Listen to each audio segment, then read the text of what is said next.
Ibinunyag ni Ombudsman Jesus Crispin Rimulya nitong Sabado na 2 malalaking isda ang nakatakdang sampahan ng patong-patong na kaso kaugnay sa mga anomalyang flood control project sa mga susunod na araw. Hindi man binanggit ni Rimulya kung sino ang tinutukoy, kinumpirma naman niya na nagpadala siya ng liham kay Senate President Vicente Tito Soto III sa kahilingan na huwag hayaang makalabas ng bansa ang isang senator.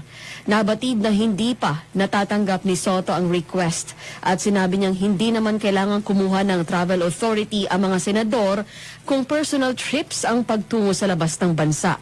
Kamakailan, nag-react si dating Senator Bong Revilla kaugnay sa pagdawit sa kanya sa nasabing flood control project scandal.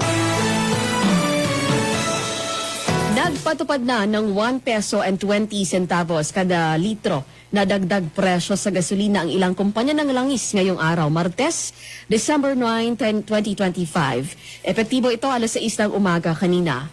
Wala namang pagbabago sa presyo ng diesel at sa kerosene.